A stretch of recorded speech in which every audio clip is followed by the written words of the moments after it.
which I mean, that kind of borrows from Halo 4 in a way. So I mean, they're pretty close. I think a lot. Oh no!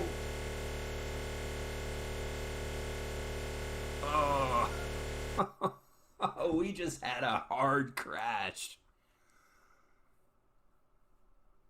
Holy crap!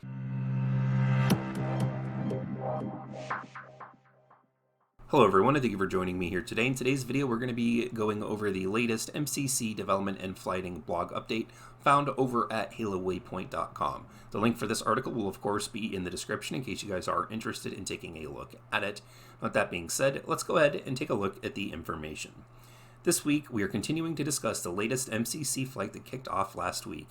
In a previous post, 343 discussed that they were planning to update the flight this week with a custom games browser and a new seasonal points exchange feature and some various bug fixes. The team is currently still working on blockers for this week, so the flight update is now targeting next week, and they're going to extend the flight to accommodate the change. When the update goes live, it'll have the first iteration of what the custom games browser is, and it's only going to be available for Halo Reach, and this update is also going to include improvements to performance for the map, waterfall, and various bug fixes.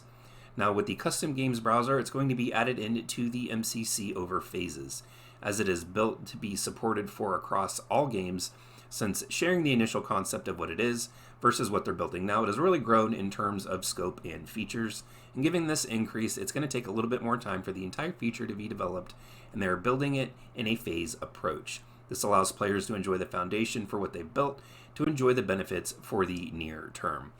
In the flight, they'll be releasing Phase 1 version, which is the initial iteration of the feature to be built over time, and once completed, the feature will be available for titles in the MCC, receiving various updates and bug fixes as needed as time progresses. In advance to getting into the build and checking it out firsthand, they wanted to share some insights on the custom games browser and some of its core functionality, which is for players, create, browse, and report. Now when it comes to the create flow, the custom games browser is going to allow you to create your own custom game sessions that will run on dedicated servers. And with those options for setting it up, we're going to have sessions, and this will allow for a session name, minimum player count, a max player count, regional server selection, repeat game option, team changing, and maps and mode selection. There will be a pre-game phase where if the minimum player count isn't met, you will load into a modified version of Slayer while waiting for the minimum player threshold to be reached. With the custom games browser, it's going to allow anyone essentially to create their own playlist and play the games how they want and run through a series of maps and modes. There is a repeat game option which will allow you to continue playing the same players and maps and modes that you defined for the session. If it doesn't and it's turned off, you will be sent to a classic post-game Carnage report and be able to select what happens next. The team changing option includes for leader only, pre-game, and always, and you'll be able to select the maps and modes that you want to play with some limitations on how many combinations you can choose. When it comes to the browse flow, the browse will display the information including name, game modes, maps, player count, current if possible, and the ping to the server region being used. Selecting this session will allow players to get more information about it, as well as directly join in if the slots are available. Now when it comes to the report sessions feature, this can be done by clicking report option when viewing the details of a specific session. When reporting, the player can submit a string of details on what the report is on, and players have a maximum of 5 reports a day. Now with the update, it's going to include, again, improvements for the map Waterfall, which on the Xbox One platform is greatly needed.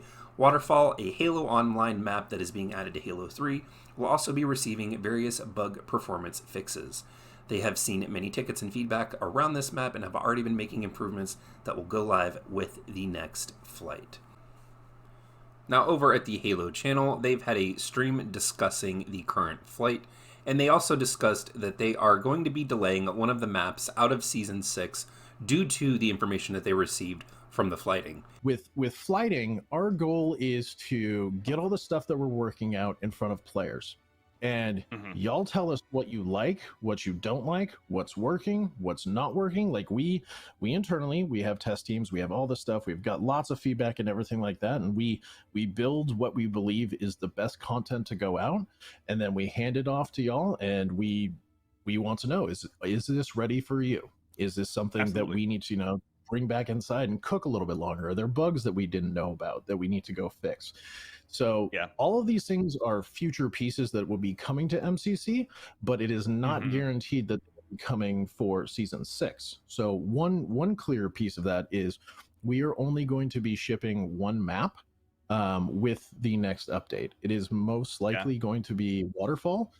We've heard feedback on Edge. There's a lot of different things that we need to go address, fix. There's a lot of feedback that has come in already just within the first 4 days specific to that map. So we initially we wanted to get everything out there, get in front of players, but I mean, based on the feedback, we know that that one is not ready. And that map is not one that I expected. They are delaying the map Edge. Now again, Waterfall is the map that I had the most issues with, and that was specifically just because of the massive frame drops on the Xbox One family of consoles. Now, I still do experience those frame drops on that map on PC, just not to the degree that I was experiencing them on the Xbox. Now, as far as the map Edge is concerned, it's a map that I personally like. I think that maybe the map is a little big for the game types that they have running on it with 4v4. I feel that this would be better suited to a big team playlist.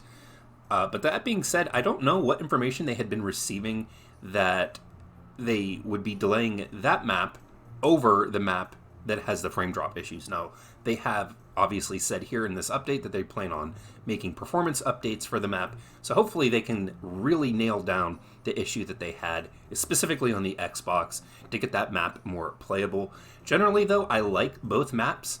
Now, when it comes to the art styles for the maps, again, they don't fit with Halo 3, along with the armor that is going to be added, and the added armor from Season 5 as well. I can understand why people would be upset that those were added into Halo 3. They really artistically don't fit. They fit more with Halo 2 Anniversary or with Halo 4. And this is something that I have, of course, discussed in live streams and over in other videos as well.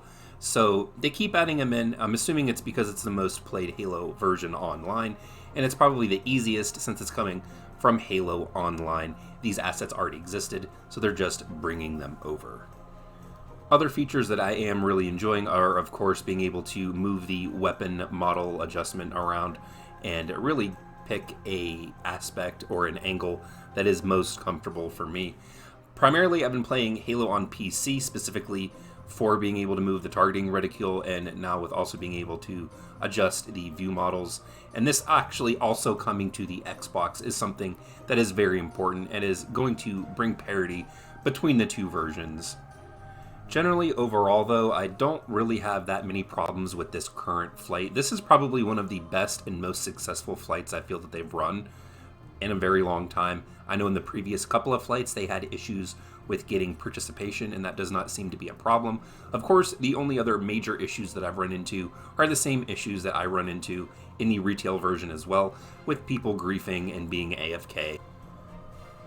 But as always, don't forget, in order to be part of the conversation and have your voice heard, hit that subscribe button and let me know what you guys think about the current PC and Xbox One flight in the comment section down below.